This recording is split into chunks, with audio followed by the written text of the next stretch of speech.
www.attableek.com, the reviver of Iman. بسم الله الرحمن الرحيم. الحمد لله نحمده ونستعينه ونستغفره ونؤمن به ونتوكل عليه ونعوذ بالله من شرور أنفسنا ومن سيئات أعمالنا من يهده الله فلا مضل له ومن يضلله فلا هادي له ونشهد أن لا إله إلا الله وحده لا شريك له ونشهد أن سيدنا مولانا محمدا عبده ورسوله أما بعد. باب النهي عن تناجي اثنين دون الثالث بغير إذنه إلا لحاجته، وهو أن يتحدث سرا بحيث لا يسمعها، وفي معناه ما إذا تحدث اثنان بلسان لا يفهمه.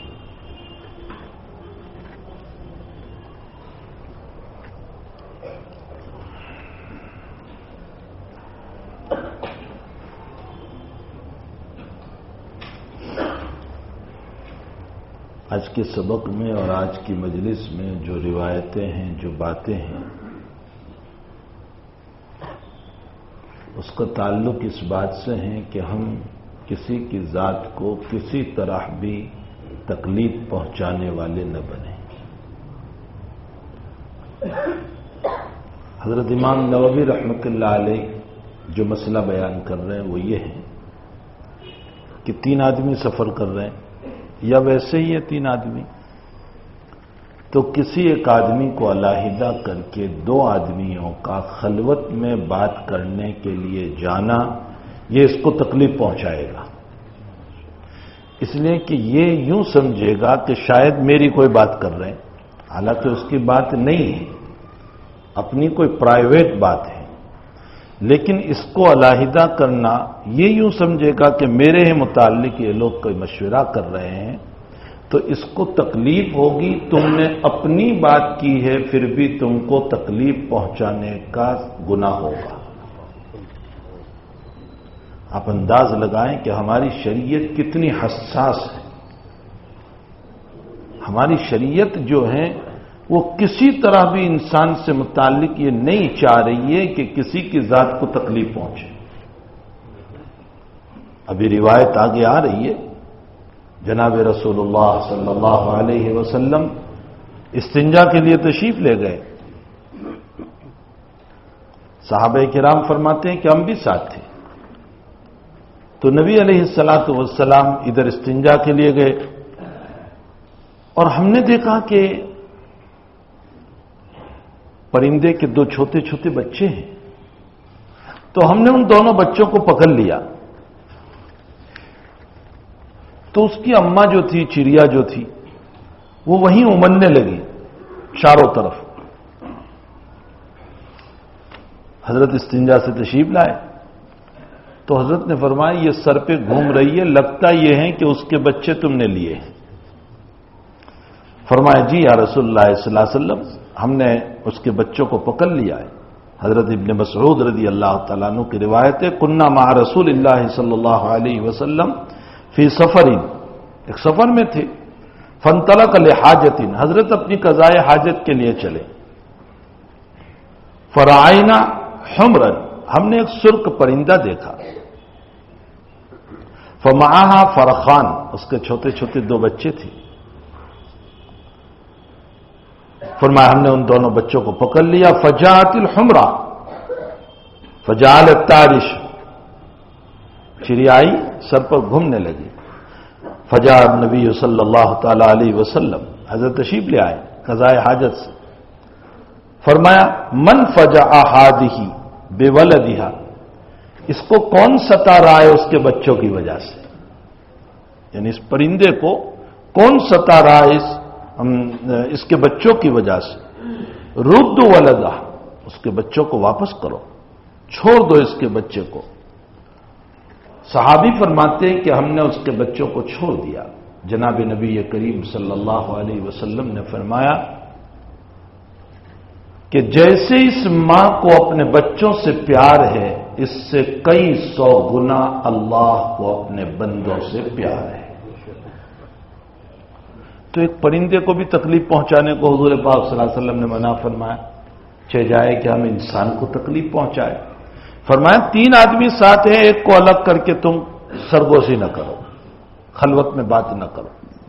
حتیٰ کہ امام نووی رحمۃ اللہ علیہ فرماتے ہیں کہ تم 3 ہی آدمی ہو اور ساتھ ساتھ چل رہے ہو، تم نے علیحدگی بھی اختیار نہیں کی، لیکن تم کسی اور زبان میں بات کر رہے ہو جس کو یہ نہیں سمجھ رہا ہے. فرمایا اس سے بھی اس کو اگر تکلیف ہوئی تو تم تکلیف پہنچانے والوں میں شمار ہو. مثلا یہ انگلش نہیں جان رہے اور میں نے انگلش میں بات شروع کی تاکہ اس سے ہم چھپا لیں. اگرچہ اس کے خلاف بات نہیں ہے، تاہم اس کے دل کو تو ٹھیس پہنچی کہ اگر تمہیں بات کرنا ہی تھا میرے سامنے تو اپنی زبان میں بات کرتے، میرے متعلق اگر نہیں تھی تو اپنی زبان میں. ہاں اگر ہمیں کوئی اپنی راز ہی کی بات کرنا ہے تو کوئی اور وقت تلاش کرے جس وقت ان کو ٹھیس پہنچنے کا ذریعہ نہ ہو، تکلیف پہنچنے کا ذریعہ نہ ہو. اس موقع پر علیحدگی میں ہم دونوں بات کریں اور اپنی پرائیویٹ اور راز کی بات کر لیں. باقی ایک ساتھی کو الگ کر کے ایسا نہیں کرنا چاہیے، یہ تکلیف پہنچانے کا گناہ ہوگا. فرمایا تعالی شان فرماتے انما النجوى من الشیطان. کچھ سرگوشیاں بری ہوتی ہے، کچھ پرائیویٹ کی بات کی بری ہوتی ہے جو شیطان کو خوش کرنے والی ہوتی ہے. یہ اسی طرح کی مجلس ہے. اسی طریقے سے نبی اکرم صلی اللہ علیہ وسلم کی روایت عبداللہ ابن عمر رضی اللہ تعالیٰ عنہ فرماتے ان رسول اللہ صلی اللہ علیہ وسلم قال اذا كانوا ثلاثة فلا يتناجى اثنان دون الثالث. جب 3 آدمی ہو ایک کو علیحدہ کر کے سرگوشی نہ کرو. عن ابن مسعود رضی اللہ تعالیٰ عنہ ان رسول اللہ صلی اللہ علیہ وسلم قال اذا كنتم ثلاثة فلا يتناجى اثنان دون الآخر حتى تختلط بالناس. ہاں اگر آپ کو سرگوشی کرنا ہے، خلوت میں بات کرنا ہے تو اس ساتھی کو جب دوسروں کے ساتھ یہ مل جاتا ہے تب تم باتیں کرو تاکہ اس کو کوئی تکلیف نہ ہو. وہ اپنی باتوں میں لگے گا اور تم اپنی بات کر لو. جتنی روایات آج کے سبق میں حضرت امام نووی رحمۃ اللہ علیہ پیش کر رہے ہیں اور جتنی باتیں ہمیں ذکر کر رہے ہیں ان تمام کا تعلق اسی سے ہے کہ تم کسی کی ذات کو تکلیف نہ پہنچاؤ، تمہاری ذات تکلیف کا ذریعہ نہ ہو، تمہاری ذات کی وجہ سے کسی کا دل نہ دکھے.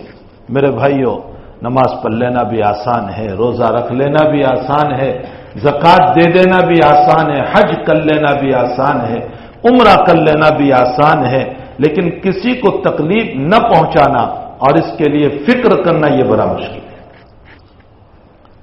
انسان کو چاہیے کہ حسن اخلاق اپنائے، اچھے اخلاق اپنائے اور ایسے اچھے اخلاق اپنائے، ایسے اچھے اخلاق اپنائے.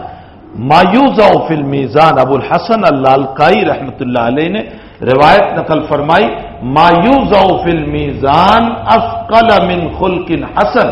فرمایا قیامت کے دن جب تیری نیکیوں کا پلڑا اوپر ہو جائے گا تو جھکانے کے لیے اللہ کہتا ہے میں نماز نہیں رکھوں گا، میں روزہ نہیں رکھوں گا، میں زکوٰۃ نہیں رکھوں گا، بلکہ تیرے نیکیوں کے پلڑوں کو اگر جھکانے والی کوئی چیز ہوگی تو تیرے اچھے اخلاق ہوں گے. من خلق حسن، اچھے اخلاق بہت بڑی چیز ہے اور یہی ہماری زندگیوں سے ختم ہو گئے. اچھے اخلاق ہی کا کافور ہے ہماری زندگیوں میں. وہ اخلاق ہی نہیں ہے جو جناب نبی کریم صلی اللہ علیہ وسلم نے امت کو سجائے ہیں. روایت میں آتا ہے حنین کے موقع پر جب بھگدڑ مچی،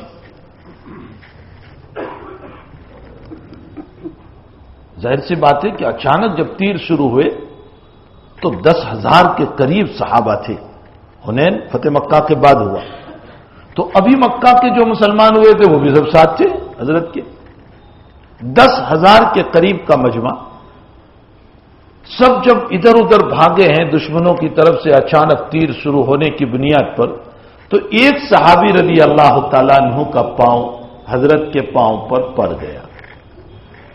ایسی بات ہے کہ دوڑنے میں پھر انسان نہیں دیکھتا ہے کہ کون ہے، اچانک اپنی جان کو بچانے کے لیے جب دوڑتا ہے تو حضرت نے فرمایا انت آذیتنی، تو نے مجھ کو تکلیف پہنچائی.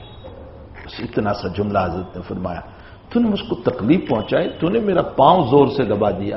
بہت ممکن ہے کہ ان کے پاؤں میں وہ خرام ہو، وہ چپل ہوں گے کہ جس کی وجہ سے حضرت کو تکلیف ہوئی ہوگی. بہرحال وہ صحابی فرماتے ہیں کہ میری آخرت تو تباہ ہو گئی، میری آخرت تو برباد ہو گئی، میری وجہ سے حضرت کو تکلیف ہو گئی، نہ معلوم میرے متعلق اب کیا وحی اتر جائے گی۔ بہت بے چین ہے، ان کی رات بھی اسی طرح گزری اور ہر وقت سوچنے لگے نہ معلوم کیا وحی میرے متعلق اتر جائے۔ دوسرے دن نبی کریم صلی اللہ علیہ وسلم نے حضرت بلال سے فرمایا فلاں صاحب کو بلاؤ۔ یہ صحابی فرماتے ہیں کہ میں سمجھ گیا کہ میرے متعلق کوئی حکم آ گیا، کوئی بات آ گئی۔ پہنچے ڈرتے ڈرتے، روایتوں میں ہے کہ حضرت نے ان کو سینے سے لگایا اور فرمایا کل کو تمہارا دوڑنا میری ہی حفاظت کے لیے اور اپنی جان بچانے کے لیے تھا، پھر بھی میں نے تم کو یہ کہہ دیا کہ میری وجہ سے تمہیں تکلیف پہنچی، میں تم سے معافی چاہتا ہوں، محمد سے قیامت میں سوال نہ کرنا۔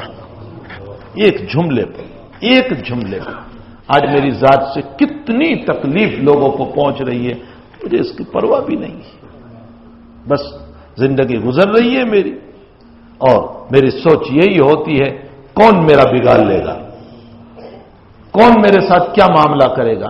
بھائی کوئی میرا اور آپ کا بگاڑ نہیں سکتا ہے، لیکن اللہ کے دربار میں حضوری ہم سب کی ہونے والی ہے، ظالم کی بھی، مظلوم کی بھی، ہر ایک کی حضوری اللہ کے دربار میں ہونے والی ہے، اور وہ مالک الملک وہ ذات ہے جو ذرہ ذرہ کا حساب لینے والا ہے۔ لا یغادر صغیرۃ ولا کبیرۃ الا احصاھا، اس کے پاس چھوٹی چھوٹی چیزیں بھی موجود ہیں، وہ معمولی چیزوں کے اوپر بھی اگر وہ پکڑ کرنے پر آیا۔ بخاری شریف کی روایت ہے کہ نبی اکرم صلی اللہ علیہ وسلم نے ارشاد فرمایا اذا حوسب عذب، حضرت نے فرمایا اگر اللہ حساب لینے پر آ گیا تو ضرور عذاب ہوگا، عذب ضرور عذاب ہوگا۔ تو حضرت عائشہ رضی اللہ تعالیٰ عنہ کو فوراً سوال ہو گیا، بہرحال بڑی علامہ ہے، بڑی عالمہ ہے، فوراً سوال ہوا۔ حضرت عائشہ کہنے لگی یا رسول اللہ صلی اللہ علیہ وسلم، اللہ تعالیٰ تو قرآن کریم میں فرماتے ہیں فَسَوْفَ يُحَاسَبُ حِسَابًا يَسِيرًا، اللہ تو آسان حساب لینے والا ہے، اور آپ کہتے ہیں کہ حساب لیا جائے گا تو ضرور عذاب ہوگا۔ مجھے دونوں میں تعارض نظر آ رہا ہے، قرآن کی آیت اور اس حدیث پاک اور آپ کے جملے مبارکہ، آپ کے ملفوظ مبارکہ میں، آپ کی حدیث مبارکہ میں، دونوں میں مجھے کچھ ربط سا نظر نہیں آتا۔ قرآن کی آیت کہہ رہی ہے کہ آسان حساب ہوگا، آپ فرما رہے ہیں کہ اگر حساب ہوا تو یقیناً عذاب ہو جائے گا۔ میرے بھائیوں یاد رکھو، قرآن اور حدیث میں کوئی تعارض نہیں ہے، قرآن حدیث میں کوئی تعارض نہیں ہے۔ قرآن اللہ کا کلام ہے، پیغمبر اللہ کا رسول ہے، قرآن اجمالی کتاب ہے، پیغمبر تفصیلی کتاب ہے۔ یہ پیغمبر اسی قرآن کو سمجھانے کے لیے آیا، تو متن اور تفسیر میں کبھی اختلاف نہیں ہو سکتا، قرآن اور تفسیر میں۔ اسی لیے ہمارے قاری طیب صاحب نور اللہ مرقدہ فرماتے اللہ نے دو قرآن اتارے، ایک پڑھا جانے والا جو یہاں رکھا ہوا ہے، اور ایک چلتا ہوا قرآن، اور وہ ہے جناب رسول اللہ صلی اللہ علیہ وسلم، یہ بھی اللہ کا قرآن ہے۔ اسی لیے عائشہ رضی اللہ تعالیٰ عنہ سے کسی نے سوال کیا حضرت کے اخلاق کیا تھے، تو حضرت نے فرمایا، حضرت عائشہ نے قرآن نہیں پڑھتے، فرمایا ہاں، فرمایا کان خلقہ القرآن، قرآن جو کہتا تھا وہ نبی کے اخلاق تھے، جو قرآن کہتا تھا وہ نبی کے اخلاق تھے۔ یہیں سے علماء نے مسئلہ نکالا کہ جب حضور کی زندگی قرآن کی تفسیر ہے تو دیکھو تمہیں ایک علمی بات بتاؤں، حق تعالی جل شانہ نے فرمایا انا نحن نزلنا الذکر وانا لہ لحافظون، ہم ہی نے قرآن کو اتارا اور ہم ہی حفاظت کریں گے۔ اگلی کتابیں اس لیے محفوظ نہ رہی، تورات ہے، انجیل ہے، زبور ہے، یہ کتابیں محفوظ نہ رہی، اس میں رد و بدل ہو گیا، اس کے مضامین میں ترمیم کر دی گئی، اور ترمیم کرنے والے بھی ان کے علماء تھے۔ قرآن کریم میں ہے ان لوگوں نے بڑی بڑی رشوتیں لی، اور رشوتیں لے کر ان کی کتابوں کی آیتوں میں ہیرا پھیری کر دی، منمانی طور پر فتوے دینے لگے۔ لوگوں کو خوش کرنے کے لیے وہ فتوے دینے لگے جس سے وہ خوش ہو جائیں، وہ راضی ہو جائیں، اور اس کی وجہ سے تورات کی آیت کو بدل دیا، انجیل کی آیت کو بدل دیا، زبور کی آیت کو بدل دیا۔ وہ کتابیں اپنی اصلیت پر نہ رہی۔ اب سوال یہ ہوتا ہے کہ ان لوگوں نے اللہ کی کتاب کو کیسے بدلا؟ قرآن اس کا جواب دیتا ہے، بے مستحفظو، فرمایا اس کی حفاظت کی ذمہ داری اللہ نے اس امت کے علماء کے ذمہ ڈالی تھی، اور جب امت کے علماء کے ذمہ ڈالی تھی تو وہ امت کے علماء حریص، لالچی، دنیا کے پالنے والے، اپنا پیٹ بنانے والے، ان لوگوں نے دنیا کے خاطر قرآن کی آیتوں کو، تورات کی آیتوں کو، قرآن بمانا تورات کی آیتوں کو، انجیل اور زبور کی آیتوں کو صاف بدل دیا، اور طرح طرح کے مسائل جھوٹے موتے ملا کر حضور کی پوری شان، پوری کیفیت، آپ کی پوری صفت، آپ کا حلیہ مبارکہ، آپ کی پوری زندگی تورات میں موجود تھی، انجیل میں موجود تھی۔ اب بھی کچھ باتیں حضور سے متعلق ملتی ہیں، لیکن اکثر باتیں ان لوگوں نے نکال دی۔ کیوں؟ اس لیے کہ قرآن کی حفاظت کی ذمہ داری ان کے ذمے تھی۔ اس شریعت کو، اس دین کو قیامت تک چلنا تھا۔ اگر اس قرآن کی حفاظت کی ذمہ داری اس امت کے علماء کے ذمے دی جاتی تو یہاں بھی وہی خطرہ تھا، یہاں بھی وہی خطرہ تھا کہ اس امت کے علماء بھی کہیں ایسا نہ ہو کہ رشوت لے کر، پیسے لے کر، دولت کو لے کر شریعت کو پامال نہ کر دے، قرآن کی آیتوں کو بدل نہ دے۔ اس لیے اللہ نے فرمایا اس شریعت کو قیامت تک چلنا ہے تو اس کی حفاظت ضروری ہے۔ اس لیے اللہ نے فرمایا قرآن میں نے اتارا، میں ہی حفاظت کروں گا۔ انا نحن نزلنا الذکر، ہم ہی نے اتارا، ہم ہی اس کی حفاظت کریں گے۔ وَإِنَّا لَهُ لَحَافِظُونَ، ہم ہی اس قرآن کی حفاظت کریں گے، تمہارے ذمے نہیں۔ 1437 سال ہو گئے، ایک زبر کا زیر کوئی نہیں کر سکا، اور قیامت تک نہیں ہو سکتا۔ ایک بہت عجیب و غریب واقعہ کتابوں میں لکھا ہے کہ ایک بڑے عرب کے ماہر کاتب کو، جو بڑا ادیب تھا، عرب کی زبان کا بہت ماہر تھا، اس سے کہا، ابن قیم نے واقعہ لکھا ہے، اس سے عیسائیوں نے بے شمار دولت دے کر کے یوں کہا کہ اگر تو اس قرآن کے مقابلے میں کوئی دوسرا قرآن لے آئے اور اس کی آیتوں کو بدل دے تو اس صورت میں ہم تجھے تیرے وزن کے برابر سونا عطا کریں گے اور ہم تیرے مکان کو مال سے بھر دیں گے۔ اچھا، اس نے اس لالچ کے اندر شروع کیا۔ چند دنوں کے بعد، کچھ وقت کے بعد وہ عیسائی علماء گئے اس کے پاس کہ بھئی کچھ کام ہوا کہ نہیں، کچھ آیتوں کی تبدیلی، اس کے مقابلے میں کوئی آیت بھی تو بنا کر لایا یا نہیں؟ تو دیکھا کہ اس کا پورا کمرہ جو ہے بیچ میں میز اور کرسی رکھی ہوئی ہے جو اس کے بیٹھنے کی ہے، اور پورا کمرہ کاغذ کے پرزوں سے، ٹکڑوں سے بھرا ہوا ہے۔ اس سے پوچھا یہ کیا ہوا؟ علامہ کاتب چلپی رحمت اللہ علیہ نے بھی اس واقعے کو نقل کیا، کہا یہ سارا کمرہ تیرا جو بھرا ہوا ہے یہ فتح پرانے کاغذ کے ذریعے سے، ٹکڑوں سے، کہا میں ایک آیت لکھتا ہوں اور پھر قرآن کا مقابلہ کرتا ہوں، میری آیت قرآن کے مقابلے میں ہیچ معلوم ہوتی ہے، میں پھاڑ دیتا ہوں، پھر لکھتا ہوں، پھر قرآن کا مقابلہ کرتا ہوں، مجھے ہیچ معلوم ہوتی ہے، یہاں تک کہ آج اتنے دن گزر گئے، میرا حجرہ یہ کاغذوں کو پھاڑتے پھاڑتے بھر گیا، لیکن میں قرآن کی ایک آیت کے برابر آیت نہیں لا سکا۔ یہ قرآن مقدس ہے، یہ عجیب ہوگا۔ اسی لیے قرآن کریم میں حق تعالی جل شانہ نے دنیا کے ہوسوں کا، دنیا کے پجاریوں کا، دنیا کے طالب کا، جو ہوس کے پجاری، دولت کے پجاری، عہدوں کے پجاری اور اپنی خواہشات کے پجاری، ان سے متعلق قرآن کریم نے ایک عجیب و غریب بات کہی، فرمایا وَاتْلُ عَلَيْهِمْ نَبَأَ الَّذِي آتَيْنَاهُ آيَاتِنَا فَانْسَلَخَ مِنْهَا فَأَتْبَعَهُ الشَّيْطَانُ فَكَانَ مِنَ الْغَاوِينَ وَلَوْ شِئْنَا لَرَفَعْنَاهُ بِهَا وَلَكِنَّهُ أَخْلَدَ إِلَى الْأَرْضِ وَاتَّبَعَ هَوَاهُ فَمَثَلُهُ كَمَثَلِ الْقَلْبِ إِنْ تَحْمِلْ عَلَيْهِ يَلْهَثْ أَوْ تَتْرُكْهُ يَلْهَث ذَلِكَ مَثَلُ الْقَوْمِ الَّذِينَ كَذَّبُوا بِآيَاتِنَا فَاقْصُصِ الْقَصَصَ لَعَلَّهُمْ يَتَفَكَّرُونَ۔ یہ بنی اسرائیل کا ایک بڑا نیک زاہد پرہیزگار آدمی تھا، اس کا نام بلعام باورا تھا۔ قرآن کریم میں اللہ نے اس کا واقعہ اس امت کے سامنے، اس امت کے علماء کے سامنے، اس امت کے صلحاء کے سامنے، اس امت کے بڑوں کے سامنے قرآن میں اس واقعے کو پیش کیا اور نبی کو یہ کہا، نبی آپ پڑھ کر سنائیے، وَاتْلُو، آپ تلاوت کیجئے، نبأ الذی، اس آدمی کا واقعہ، آتیناہ آیاتنا، جن کو ہم نے اپنی طرف سے چند چیزیں عطا فرمائی تھی۔ کیا دیا تھا ان کو؟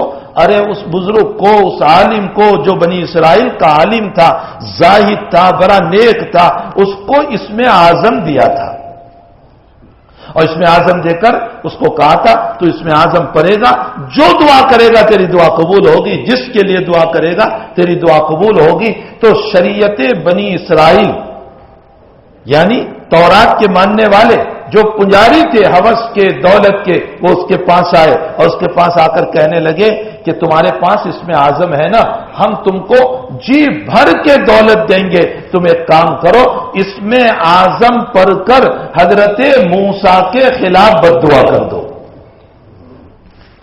اللہ کی اس نعمت کو نبی کے خلاف کہا، موسیٰ سے ہم تنگ آ چکے ہیں، یہ ہر وقت شریعت شریعت شریعت، اس کے خلاف بد دعا کر دو۔ نبأ الذی آتیناہ آیاتنا فانسلخ منہا فاتبعہ الشیطان، اس نے شیطان کی اتباع کر لی، وہ ہوس میں آ گیا، وہ خواہشات میں آ گیا، وہ پیسے اور دولت کے چکر میں اور حرص میں اور لالچ میں آ گیا۔ اس نے کہا اچھی بات ہے، میں اس میں اعظم پڑھ کر کے موسیٰ کے خلاف، بھلا حق تعالی جل شانہ کبھی اپنے پیغمبر کے خلاف بھی کوئی بد دعا قبول کرے گا؟ فرمایا واتبع ہوا فمثلہ کما، اس نے خواہشات کی اتباع کی اور دعا کر کے موسیٰ کے خلاف بد دعا کرنے لگا۔ اللہ فرماتے اس کی دعا موسیٰ کو تو کیا لگتی، فمثلہ کمثل الکلب، ہم نے اس کو کتے کی طرح بنا دیا۔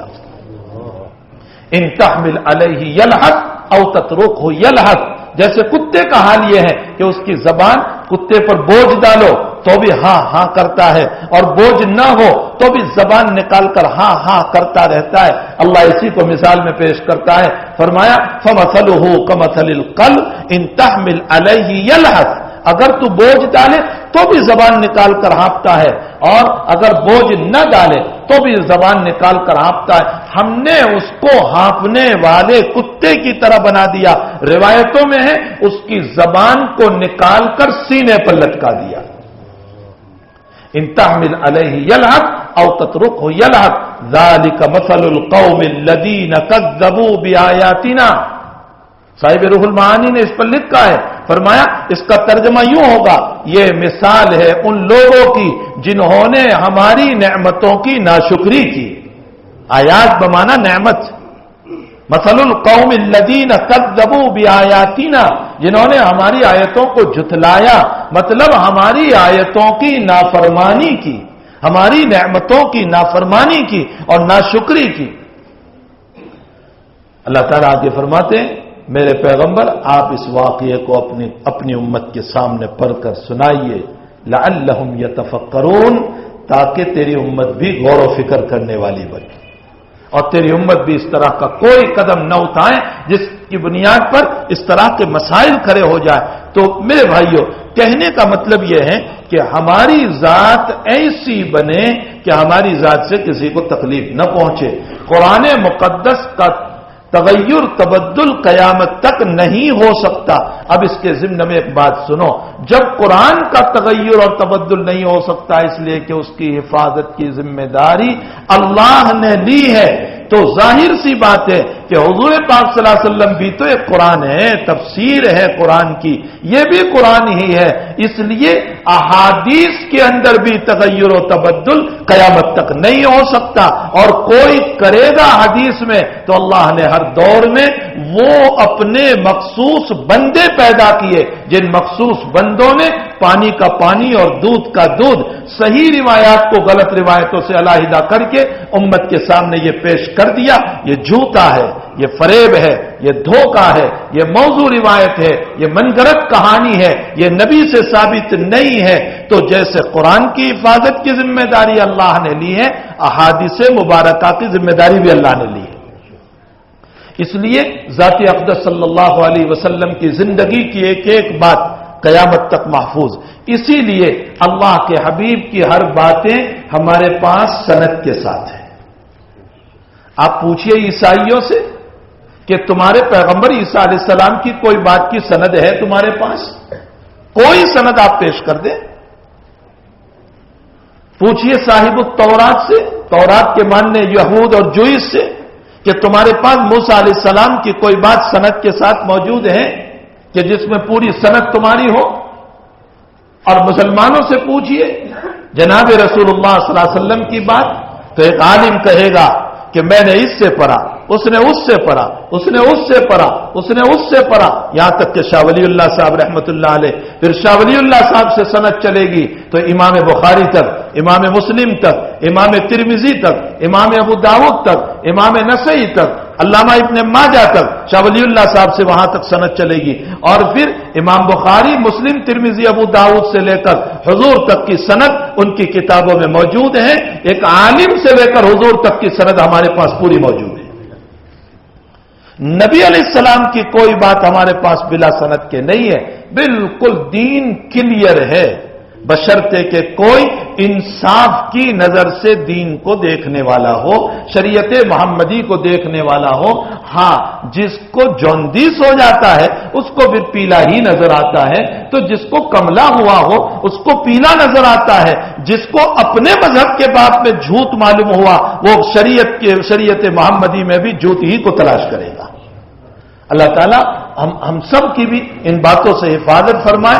تو جو قرآن کہتا ہے، اسی لیے امام نووی رحمۃ اللہ علیہ کی عادت رہی کہ پہلے آیت لاتے ہیں، اس کے بعد احادیث لاتے ہیں، تاکہ یہ پتہ چل جائے کہ یہ احادیث مبارکہ اسی آیت کی تفسیر ہے.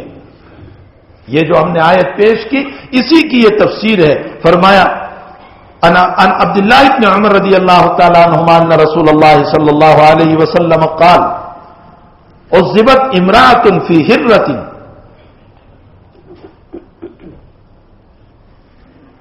فدخلت فیہا النار. روایت کا مطلب یہ ہے کہ حضور پاک صلی اللہ علیہ وسلم فرماتے، مفسر روایت ہے، اس کا یہ ٹکڑا ہے. نبی علیہ الصلوۃ والسلام فرماتے ہیں کہ میرا معراج میں جانا ہوا تو مجھے جہنم بتائی گئی. تو میں نے جہنم میں دیکھا کہ ایک عورت کو بلی نوچ رہی ہے،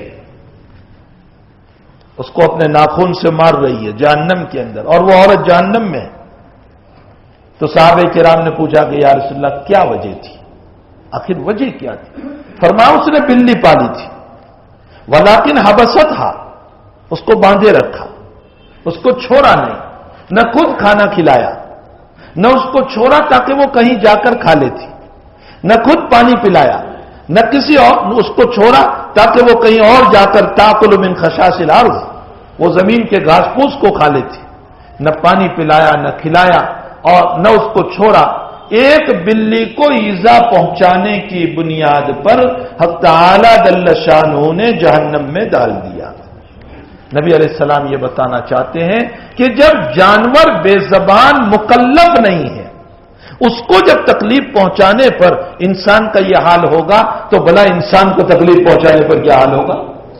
جو مکلف ہے، جو ہمارا قریب ہے، اس کو تکلیف پہنچانے پر کیا حال ہوگا؟ اس طرح کے کئی واقعات ہیں. اسی روایت کے اندر میں نے کہا کہ یہ تو مختصر روایت ہے.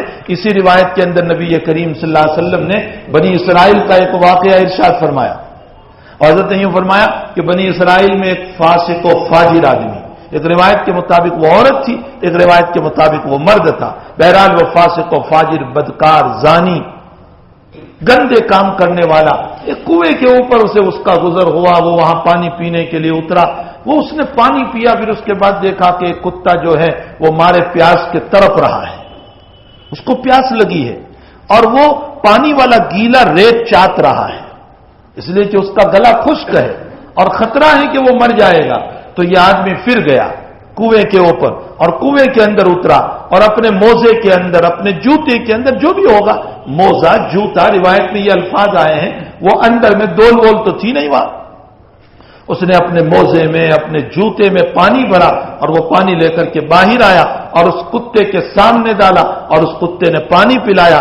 اللہ کے نبی علیہ السلام فرماتے ہیں اس فاسق و فاجر کی اسی عمل کی بنیاد پر اللہ نے مغفرت فرما دی۔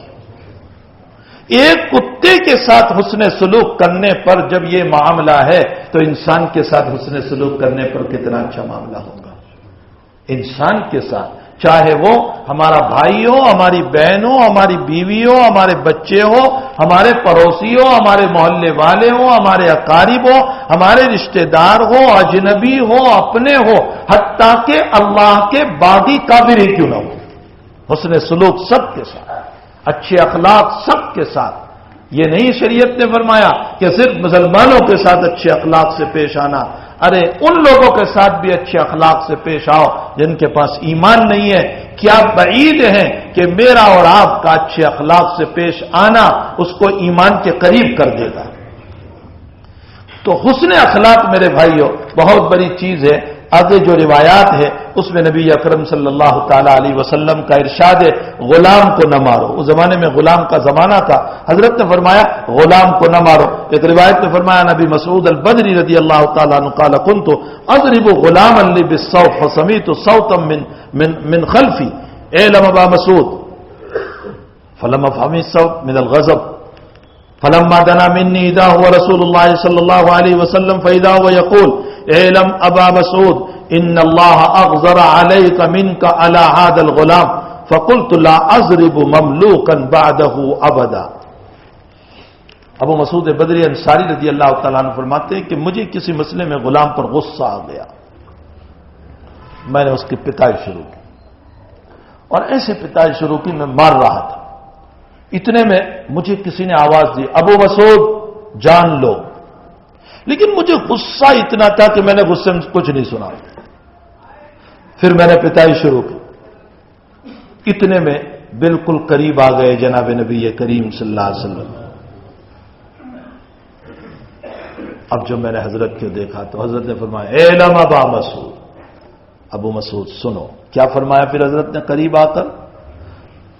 فلما دنا منی اذا هو رسول اللہ صلی اللہ علیہ وسلم، جب قریب آئے تو میں نے دیکھا اوہو اللہ کے نبی ہیں، تو حضرت نے کیا فرمایا فاذا هو يقول، حضرت نے مجھے یوں فرمایا اعلم ابا مسعود، ابو مسعود خوب سمجھ لو، خوب جان لو، ان اللہ اقدر علیک منک علی هذا الغلام، ابو مسعود جتنی تم کو اس غلام پر قدرت ہے اس سے زیادہ قدرت اللہ کو تم پر ہے، تم اس کی غلطی پر پکڑ کر رہے ہو، مار رہے ہو، اللہ کی کتنی غلطی تم کرتے ہو، تم نے کتنی غلطی اللہ کی ہوگی۔ بچہ ذرا سے غلطی کرتا ہے ہم ایسے دندے اٹھا لیتے ہیں، مدرسے کا ٹیچر، مدرسے کا استاذ ایسا دندہ اٹھا لیتا ہے، ارے بھائی اس کی ایک غلطی ہے، اس سے کئی زیادہ غلطی تو میں نے اپنے رب کی، میں نے اپنے اللہ کی۔ اسی لیے حکیم الامت حضرت اقدس تھانوی نور اللہ مرقدہ نے ارشاد فرمایا جب تمہیں کسی پر غصہ آئے تو یہ سوچو کہ مجھے اس کی غلطی پر غصہ آ رہا ہے، میری کتنی غلطیوں پر میرے رب کو غصہ آتا ہوگا، اگر وہ میری پکڑ پر آ جائیں تو زمین پھٹے گی، وہ مجھے اندر ڈال دے گا۔ فرمایا اگر یہ احساس کرو گے، یہ سوچو گے، یہ مراقبہ کرو گے تو یاد رکھو اللہ تمہاری غضب سے، غصے سے حفاظت کر لے گا۔ ظاہر سی بات ہے للہ اقدر علیک، اللہ تعالیٰ تجھ پر زیادہ قادر ہے اس کے مقابلے میں جتنا کہ تو اس بچے کی۔ اسی لیے ایک روایت میں ایک عورت آئی جناب رسول اللہ صلی اللہ علیہ وسلم کی خدمت میں، فرمایا یا رسول اللہ میرا شوہر مجھے بہت مارتا ہے اور میں کسی سے شکایت نہیں کرتی، اس لیے کہ شوہر کا مسئلہ ہے۔ عورتوں کے دلوں میں اپنے شوہر کی عظمت کبھی کبھی ظالم شوہر کو بھی وفادار بنا دیتی، بشرطے کہ عورت کے دل میں عظمت پیدا ہو۔ بخاری شریف میں ایک واقعہ ہے، چلیے عورتوں کے اوپر ایک بات مجھے یاد آئی، بخاری شریف میں ایک واقعہ ہے کہ حضرت اسماء رضی اللہ تعالیٰ عنہ بنت ابی بکر صدیق رضی اللہ تعالیٰ عنہ، ابو بکر صدیق کی بیٹی حضرت عائشہ کی بہن حضرت اسماء رضی اللہ تعالیٰ عنہ حضور کی سالی، یہ مرتبہ کہیں سے کھجور کی گتلیوں کی بوری بھر کر آ رہی تھی، وزن بہت تھا، حضرت ادھر کہیں سے آ رہے تھے سفر سے، اسی راستے سے، پیچھے سے چال سے پہچان گئے کہ اسماء ہے، اس لیے کہ گھر کی بیٹی تھی، بہرحال صدیق کی بیٹی ہے اور صدیق تو حضرت کا پرانا مکان ہے. اسی لیے روایت میں آتا ہے کہ اللہ کے حبیب پاک صلی اللہ علیہ وسلم ابو بکر صدیق کے وہاں صبح شام جایا کرتے تھے. صبح شام، صبح بھی جاتے تھے، شام بلکہ دوپہر میں بھی جاتے تھے. جب حضرت کو ہجرت کی اطلاع ملی تو ٹھیک دوپہر میں کڑاکے کی گرمی پڑ رہی ہے، حضرت نے یہ رومال ڈالا ہے اور رومال ڈال کر ابو بکر صدیق کے گھر پہنچے. اور صدیق اکبر سوچنے لگے کہ اتنی دھوپ میں حضرت تشریف لائے، کوئی مسئلہ ضرور ہے. تو چرچا تو وہی چل رہی تھی ہجرت کی، اس لیے کہ سارے صحابہ تو ہجرت کر کے جا رہے تھے، سب کو ہدایت ملی تھی، حضرت کو ابھی ہدایت نہیں ملی تھی. تو صدیق اکبر کا ذہن فوراً اس طرف چلا گیا، ہو نہ ہو شاید حکم آ چکا ہے حضرت کے لیے بھی. تو صدیق اکبر نے خود ہی پوچھ لیا، حضرت ہجرت کا حکم آ گیا؟ فرمایا جی یہی اطلاع دینے آیا ہوں. تو صدیق نے فرمایا صحبت، میں ساتھ چلوں گا آپ کی، میں اسی لیے تو بیٹھا ہوا ہوں کہ آپ کے ساتھ چلوں گا. فرمایا ہاں صحبت، تم میرے ساتھ چلو گے. فرمایا حضرت میں نے 2 اونٹنیاں خرید کر رکھی ہیں، ایک آپ کے لیے ایک میرے لیے، ان دونوں کو ہم سفر میں لے لیں گے ہجرت. فرمایا بہت اچھا. فرمایا قیمت بتاؤ، اونٹنی کی قیمت بتاؤ. فرمایا نہیں یا رسول اللہ وہ میری طرف سے. فرمایا نہیں قیمت بتاؤ، اس لیے کہ میں جب ہجرت کروں گا، فرمایا ابو بکر جتنے تم ثواب کے محتاج ہو محمد بھی اتنا ہی محتاج ہے، محمد بھی اتنا ہی محتاج ہے. کیا حضور پاک صلی اللہ تعالی علیہ وسلم اپنی محتاجگی کیسے بتاتے ہیں اپنے اللہ کے ساتھ؟ فرمایا تمہیں جتنی ضرورت ہے مجھے بھی اتنی ضرورت ہے. یہ نہیں کہ میں کوئی اپنی شان بتاؤں، اپنا مقام بتاؤں. بخاری شریف میں کل ہی آج ہی ایک روایت گزری، ماؤ زمزم کی تحت زمزم کا پانی پلانے کی ذمہ داری حضرت عباس کو تھی. تو حضرت عباس رضی اللہ تعالیٰ عنہ نے مینا کی راتوں میں، جو 10 تاریخ کے بعد مینا کی راتیں ہیں، تو حضرت عباس نے فرمایا کہ یا رسول اللہ وہ زمزم کے پانی کا نظام کرنا ہے، تو اگر ہمیں آپ اجازت دیں گے تو ہم مکے چلے جائیں. فرمایا اجازت ہے جاؤ، معلوم ہوتا ہے ضرورت کی وجہ سے جا سکتے ہیں. تو حضرت عباس چلے گئے. حضرت عباس ہے، ان کے بیٹے عبداللہ ابن عباس ہے، فضل بن عباس ہے، ان کی پوری فیملی، اس لیے کہ حاجیوں کو زمزم کا پانی پلانا تھا.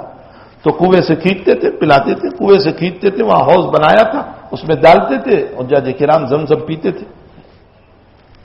حضرت بھی تشریف لے آئے پانی پینے کے لیے طواف زیارت کے بعد، اس لیے کہ طواف زیارت کے بعد 2 رکعت پڑھ کر زمزم پینا سنت ہے. تو حضرت بھی تشریف لے آئے. حضرت نے فرمایا آج کے نہیں مجھے بھی پانی پلاؤ. تو حضرت عباس نے فضل ابن عباس اپنے بیٹے سے یوں کہا کہ بیٹے جاؤ تمہاری امی کے پاس، اور وہاں صاف ستھرا پانی بھرا ہوا ہے زمزم کا، حضرت کو وہ پلائیں گے، جب وہ لے آؤ امی کے پاس. تو حضرت نے فرمایا مجھے اسی میں سے پلاؤ، جو حوض ہے نا اسی میں سے پلاؤ. تو چچا عباس کہنے لگے، حضرت عباس اور حضور کی عمر میں صرف 2 سال کا فرق ہے، چچا بھتیجے قریب قریب ہے. حضرت عباس کوئی بہت برے نہیں تھے، ایک دوستانہ عمر تھی دونوں کی. حضرت عباس 2 سال بڑے ہیں، حضور پاک صلی اللہ علیہ وسلم 2 سال چھوٹے ہیں. تو حضرت نے فرمایا مجھے اسی میں سے پلاؤ. تو فرمایا حضرت اس میں لوگوں نے ہاتھ ڈالے ہیں، تو ہم چاہتے ہیں کہ آپ کو صاف ستھرا پانی پلائیں. حضرت نے فرمایا آج کے نہیں مجھے اسی میں سے پلاؤ. محدثین نے اس حدیث پر مسئلہ لکھا، بڑوں کو چاہیے کہ جہاں اس طرح کا مجمع ہو وہاں پر اپنی شان و شوکت نہ بتایا کرے. حضور پاک صلی اللہ علیہ وسلم کو دیکھو، کوئی شان و شوکت اور بڑائی نہیں. فرمایا جس میں اور حجاج نے ہاتھ ڈال کر پانی پیا میں بھی اسی سے پیوں گا، کوئی شان و شوکت اپنی نہیں. یہ ہے تواضع آقا کی، یہ ہے عز و نیاز نبی اکرم صلی اللہ تعالی علیہ وسلم کا. پھر حضرت نے فرمایا میرا بھی جی چاہتا ہے کہ میں بھی ڈول بھر کر کھینچوں، یعنی میں بھی پانی پلاؤں ڈول بھر کر کے، اور اپنے کندھے پر اٹھا کر کے ڈول کو لوں، بخاری شریف میں، اور حوض میں ڈالوں. لیکن میں یہ کام اس لیے نہیں کرتا کہ اگر میں یہ کام کروں گا تو لوگ میری اتباع میں سنت سمجھ کر سبھی پانی کھینچنے لگ جائیں گے، تو تمہارے جو مسئلے ہیں نا، جو تم نے اپنی ترتیب بنائی ہے اس ترتیب میں خلل پڑ جائے گا. اس ترتیب کے خلل کے نہ ہونے کی بنیاد پر میں نہیں کھینچ رہا ہوں. بہرحال حضور پاک صلی اللہ علیہ وسلم نے گل مل کر کے اپنے صحابہ میں رہتے تھے، کوئی شان و شوکت نہیں. یہی وہ تواضع، یہی وہ عاجزی، یہی وہ انکساری. تو میرے بھائیو حقیقت یہ ہے کہ للہ اقدر علیک، فرمایا ہم جتنے اپنے نوکر چاکر کے اوپر قادر ہیں اس سے زیادہ اللہ ہم پر قادر ہے. اگر وہ بدلہ لینے پر آ جائیں تو ہم میں سے کوئی بچ نہیں سکتا، کوئی بچ نہیں سکتا.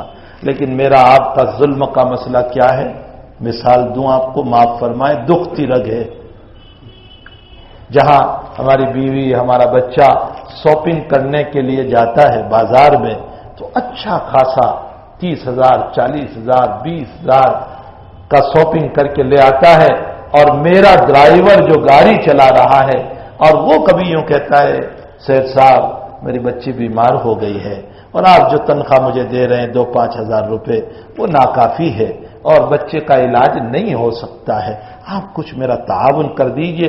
ارے تم تو جانتے ہو اس وقت مندی چل رہی ہے. یہ ہماری دکھتی رگ ہے. ایک طرف میرا بچہ میری بیوی شاپنگ میں ہزاروں روپے کا خریدے گی اور ایک طرف ایک ڈرائیور کے مطالبے پر مجھے مندی نظر آتی ہے. میرے بھائیو، اللہ کے نبی نے فرمایا ارحموا من فی الارض یرحمکم من فی السماء. اے لوگو تم زمین والوں پر رحم کرو، تمہاری مصیبتوں میں آسمان والا تم پر رحم کرے گا.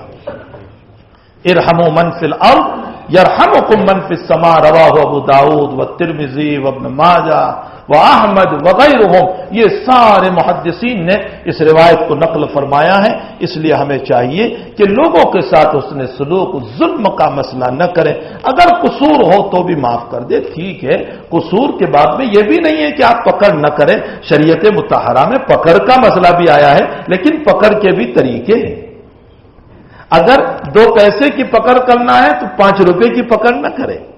اس کا ایک معیار ہے، اس کی ایک حد ہے. اور ہم یہ سوچیں کہ جتنی مجھے اس پر قدرت ہے اس سے زیادہ میرے اللہ کو بھی مجھ پر قدرت ہے. اگر وہ میری پکڑ پر آ جائیں تو میں قطعاً بچ نہیں سکتا. غالباً میں نے کبھی حضرت مفتی شفیع صاحب رحمۃ اللہ علیہ کی ایک بات سنائی تھی جو مجھے ابھی یاد آئی. مفتی شفیع صاحب رحمۃ اللہ علیہ، مولانا تقی صاحب عثمانی نے لکھا ہے کہ میں اور میرے بھائی مولوی رفیع ہم دونوں نئے نئے فارغ ہو کر آئے تھے اور کہیں جا رہے تھے. گاڑی میں بیٹھ کر ہمارے ابا جی مفتی شفیع صاحب رحمۃ اللہ علیہ آگے بیٹھے ہوئے تھے اگلی سیٹ پر، ہم دونوں پیچھے بیٹھے ہوئے تھے. چوراہے پر گاڑی روکی تو عام طور پر چوراہے پر جب گاڑی رکتی ہے سگنل جب نہیں دیا جاتا تو کچھ مانگنے والے آ جاتے ہیں. ہمارے وہاں بھی ہے کہ جب گاڑی رکتی ہے تو 4 راستے پر کچھ مانگنے والے آ جاتے. فرمایا کہ کوئی مانگنے والا آ گیا تو ہمارے ابا جی مفتی شفیع صاحب رحمۃ اللہ علیہ نے 2-4 روپے جیب سے نکال کر اس کو دے دیے. تقی صاحب کہتے ہیں کہ میں نیا نیا پڑھ کر آیا تھا اور جو نئے نئے پڑھ کر آتے ہیں نا اس کو مسئلے کا جوش بہت ہوتا ہے، ہوش نہیں ہوتا. مسئلے کا جوش بہت ہوتا ہے، ہوش نہیں ہوتا کہ امت کو کیسے سنبھالا جائے. تو تقی صاحب کہتے ہیں کہ ہم نے ابا جی کو کہا ابا جی یہ مانگنے والے جو ہیں نا یہ چوراہوں پر 4 راستوں پر یہ مانگتے ہیں. فرمایا یہ کوئی حقیقتاً فقیر تو رہی ہے، ان کے پاس تو بہت ہوتا ہے. فرمایا ابا جی یہ حدیث میں نہیں آیا کہ لیس المسکین الذی التمرۃ والتمرتان واللقمۃ واللقمتان. حدیث میں حضرت ابا جی یہ نہیں آیا ہے کہ لقمہ 2 لقمے، کھجور 2 کھجور مانگنے والے فقیر نہیں ہے. فقیر وہ ہیں کہ جو اپنے گھروں میں بیٹھے ہیں اور ہاتھ نہیں پھیلاتے، وہ ہے اصل. تو ابا جی آپ نے ان کو دے دیا. مفتی شفیع صاحب رحمۃ اللہ علیہ 2-4 منٹ خاموش رہے اور پھر مسکرا کر فرمایا کہ یہ مستحق نہیں ہے نا بیٹا، تم کہہ رہے ہو مستحق نہیں. فرمایا جی ابا جی یہ مستحق نہیں ہے، ان کے پاس ہوتا ہے. مفتی شفیع صاحب نے فرمایا کہ سنو میرے بیٹے، ہم میں سے کوئی بھی اللہ کے رزق کا مستحق نہیں ہے. ہم میں سے کوئی بھی اللہ کے رزق کا مستحق کون ہے جو منشأ خداوندی پر دنیا میں زندگی گزارتا ہو؟ کوئی ایک اٹھا کر کے بول دیں اپنے آپ کو کہ میری زندگی اللہ کے منشے پر گزر رہی ہے. نہ ولی کہہ سکتا ہے، نہ غوث کہہ سکتا ہے، نہ قطب کہہ سکتا ہے، نہ مولوی کہہ سکتا ہے، نہ مبلغ کہہ سکتا ہے. کسی کی زندگی اللہ کے منشے کے مطابق 100% کسی کی زندگی نہیں ہے. فرمایا اگر استحقاق پر مستحق ہونے ہی پر اگر دیا جائے تو پھر اللہ بھی ہمارے اوپر روزی بند کر دے تو ہمارا کیا ہوگا؟ اللہ بھی بغیر استحقاق کے، بغیر مستحق ہونے کے ہم کو دے رہا ہے، ہمیں بھی بغیر مستحق ہونے کے نفل صدقہ دے دینا چاہیے. نفل صدقہ. زکات کے بعد میں تو مستحق چاہیے، مصرف چاہیے، لیکن یہ نفلی صدقہ ہے 2-4 روپے، اس کو دے دو. اس میں بہت تحقیق اور چھان بین نہ کیا کرو. فرمایا استحقاق کے مسائل کھڑے نہ کیا کرو، ورنہ خداوند قدوس مستحق ہونے کی دینے پر آئے تو ہم میں سے کوئی بھی لائق نہیں ہو سکتا ہے. تو بہرحال میرے بھائیوں، ہمیں چاہیے کہ ہم حسن اخلاق اپنائیں. یہ غلام کو ماننے پر نبی کریم صلی اللہ علیہ وسلم نے فرمایا اعلم ابا مسعود ان اللہ اقدر علیک منک علی ھذا الغلام. اس کے بعد کی روایت میں حضور پاک صلی اللہ علیہ وسلم نے فرمایا عن ابن عمر رضی اللہ تعالی عنہما ان النبی صلی اللہ علیہ وسلم قال من ضرب غلاما له حدا لم یاته او لطمه فإن کفارته ان یعتقه.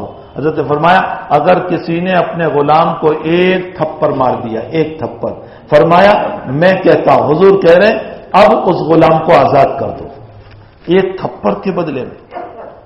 ایک مرتبہ بخاری شریف کی روایت ہے کتاب الایمان کی، حضرت ابو ذر غفاری رضی اللہ تعالیٰ عنہ نے اور آپ کے غلام نے کاپی کپڑے جو پہن رکھے تھے نا وہ کاپی بالکل، حضرت نے اوپر کا جو کرتا پہنا تھا اسی رنگ کا کرتا غلام نے پہنا، نیچے کی لنگی حضرت کی جس رنگ کی جس کلر کی، غلام کی بھی اسی کلر کی.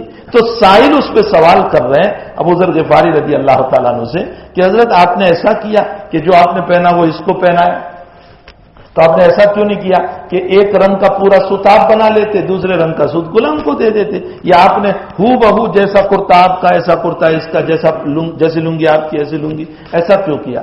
فرمایا میں نے ایک مرتبہ ایک صاحب کو ماں کی گالی دی تھی.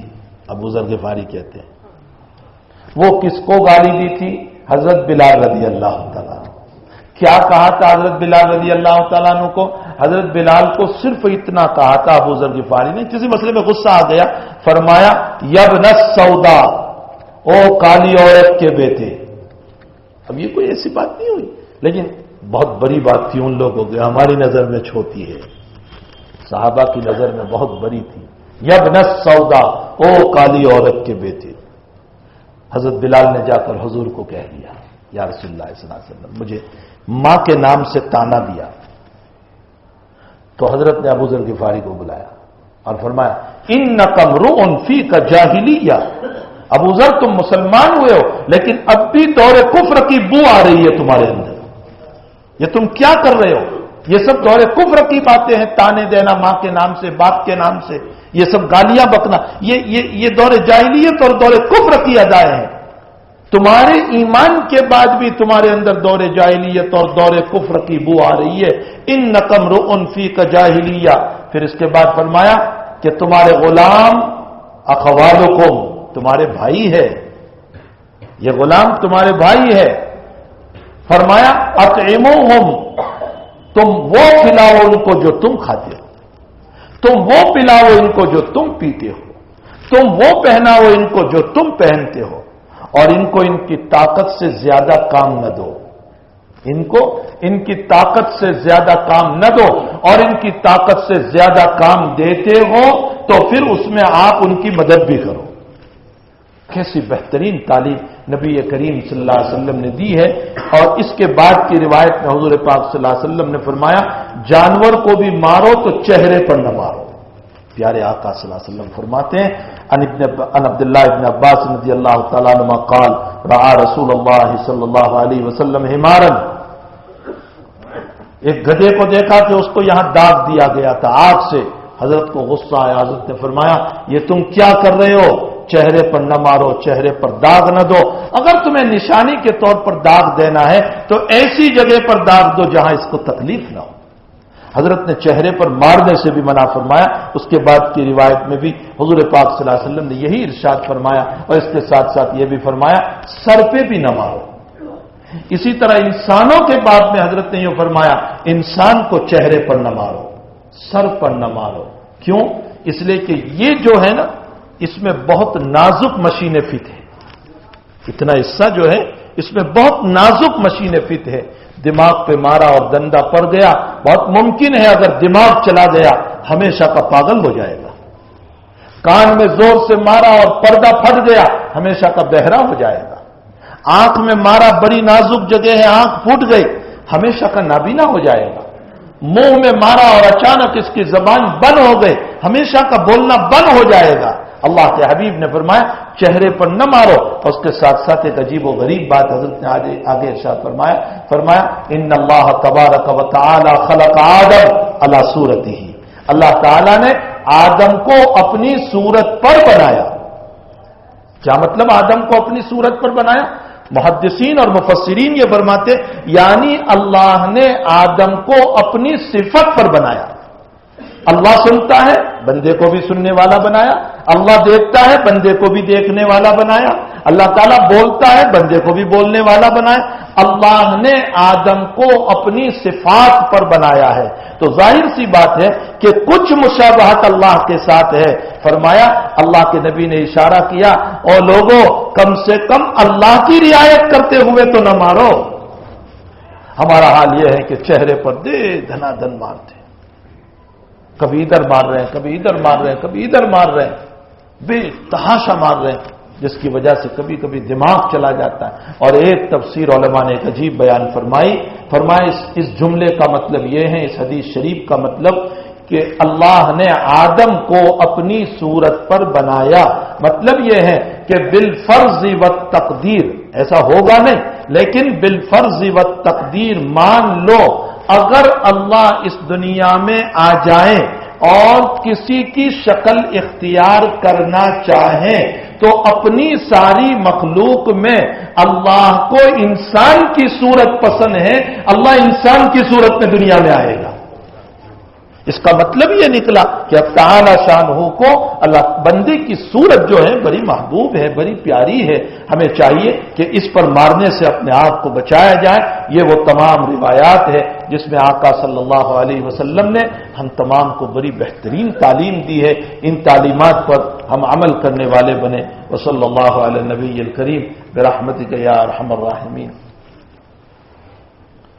سلیم بھائی موداسا والوں کی امی کا مدینہ شریف میں انتقال ہو گیا ہے، ویسے بھی بہت مبارک جگہ ملی ہے، لیکن پھر بھی ہم دعا کرتے ہیں کہ اللہ تعالیٰ جل شان ان کی مغفرت فرمائے، ان کے درجات کو بلند فرمائے، اللہ تعالیٰ شان ہو جتنے مرحومین ہیں سبھی کی مغفرت فرمائے۔ شفیع بھائی زویری کے اہلیہ قوما میں ہیں، دعا فرمائے اللہ تعالیٰ شان ہو انہیں بھی شفائے دائمہ مستمرہ عطا فرمائے۔ اور ہمارے ایک بھائی ہیں ملنے والے یہیں کے، ان کی زبان کا کینسر ہے اور کل کو ان کا آپریشن ہے، دعا فرمائے اللہ تعالیٰ شان ہو ان کو بھی آپریشن میں کامیابی عطا فرمائے، اور اللہ جل شان و آئندہ اس بیماری سے ان کو نجات عطا فرمائے۔ اور جتنے لوگ جس بیماری میں مبتلا ہوں، چھوٹی موٹی بیماری میں، اللہ سبھی کو ان بیماریوں سے شفائے دائمہ مستمرہ عطا فرمائے۔ بھائی بیماریاں آئیں وہ بھی اللہ کی طرف سے ہیں، اور صحت ہو وہ بھی اللہ ہی کی طرف سے ہے۔ والقدر خیرہ وشرہ من اللہ تعالی، ہمارا ایمان ہے اللہ کے اوپر کہ جو کچھ تقدیر میں ہے ہم اس پر راضی ہیں، شکوہ شکایت کبھی نہیں کرنا چاہیے، ہاں دعاؤں کا اہتمام ضرور کرنا چاہیے۔ حضرت نے ایک مرتبہ بخار کی فضیلت بیان فرمائی، نبی علیہ السلام نے بخار کی کہ انسان کو بخار آتا ہے تو گناہ معاف ہوتے ہیں وغیرہ وغیرہ، تو ابو ہریرہ کہنے لگے یا رسول اللہ میں بخار مانگوں؟ تو حضرت نے فرمایا مانگنا نہیں ہے لیکن آ جاوے تو صبر کرنا ہے، شکایت نہیں کرنا ہے۔ تو بیماریاں اللہ سے مانگنا نہیں ہے، لیکن اگر آ جائیں تو پھر اب تعالی شانہ سے ہمیں شکوہ شکایت نہیں، لیکن یہ بھی یاد رکھو کہ شکوہ شکایت کا مطلب تو ہے شکایت ہے، باقی ذرا سا آہ اوہ کرنا یہ تو اللہ کو پسندیدہ ہے۔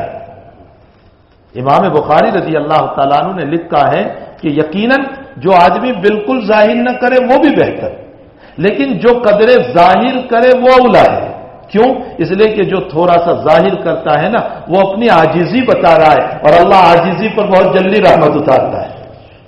ہمارے دونوں طرح کے بزرگ تھے، حضرت نانوتوی رحمۃ اللہ علیہ کا حال یہ تھا کہ بڑی سے بڑی مصیبت الحمدللہ الحمدللہ الحمدللہ۔ حضرت گنگوئی کا حال یہ کہ انگلی میں درد شروع ہوئے تو بھی او ہو بہت درد ہو رہا ہے، بہت درد ہو رہا ہے، ہر گلیرا رنگ بوئے دیگرس، ہر پھول کی ایک خوشبو ہوا کرتی ہے۔ اسی لیے روایتوں میں دونوں طرح کے واقعات حضرت امام بخاری رضی اللہ تعالیٰ نقل فرمائے۔ حضرت ابو طلحہ کے گھر کا واقعہ بھی امام بخاری نے نقل کیا کہ ان کے بچے کا انتقال ہو گیا، بیوی اتنی صابرہ کہ بتایا ہی نہیں، حتیٰ کہ مجامات بھی ہوئی۔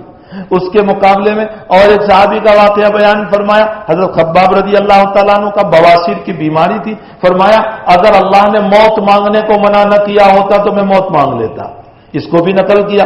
اب بخاری دونوں میں فیصلہ کر رہے ہیں کہ ہاں ذرا سا ہاں ہو والا مسئلہ افضل ہے بالکل صابرانہ خاموش رہنے کے مقابلے میں، اس لیے کہ او ذرا کرو گے تو اللہ کی رحمت بہت جلدی متوجہ ہو جائے گی۔ اللہ تعالیٰ بیماریوں سے ہم سب کی حفاظت فرمائے۔ وصلی اللہ علی النبی الکریم، اللہم صلی وسلم دائما ابدا علی حبیبک خیر الخلق کلہم، اللہم انا نسألک العفو والعافیہ فی الدین والدنیا والآخرہ، توفنا مسلما والحقنا بالصالحین غیر خزایا ولا ندامہ ولا مخزومین۔ اللہ گناہوں کو معاف فرما، قصوروں سے درگزر فرما، سیئات سے معافی عطا فرما، حسنات کو قبول فرما۔ اللہ جو مرحوم ہو چکے ہیں مغفرت فرما، بیمار ہیں شفا عطا فرما، شفائے دائمہ عطا فرما۔ اللہ جن کے آپریشن کے مسئلے ہیں کامیابی عطا فرما۔ اللہ جو پریشان حال ہے پریشانیوں کو دور فرما، بے روزی روزگار ہے ان کو اللہ حلال روزی عطا فرما۔ الہ العالمین جن کے کاروبار نہیں چل رہے ان کے کاروبار میں برکت عطا فرما، ان کے کاروبار کے چلنے کے اسباب پیدا فرما۔ اے اللہ جن بچے اور بچیوں کے نکاح نہیں ہو رہے اللہ ان کے نکاح انتظام فرما۔ اے اللہ جن کے نکاح ہو گئے اور گھروں میں جھگڑا ہے اللہ ان جھگڑوں کو ختم فرما، میاں بیوی میں محبت عطا فرما۔ اللہ بے اولادوں کو اولاد عطا فرما، اولاد والوں کی اولادوں کو نیک صالح مطیع اور فرما بردار بنا۔ اس مجمع کی جائز تمناؤں کو پوری فرما، سب کی حاجتوں کو پورا فرما، سب کی دلی مرادوں کو پورا فرما۔ اللہ ہم سب کی دعاؤں کو اپنے فضل و کرم سے قبول فرما۔ صلی اللہ علی النبی الکریم برحمتک یا ارحم الراحمین۔ اصل میں مسافر سے میں اس لیے منع کرتا ہوں کہ اتنی دیر میں نکل جاؤں گا، مجھے بہت کام ہوتے ہیں۔ السلام علیکم۔ وعلیکم السلام۔ www.attableek.com, the reviver of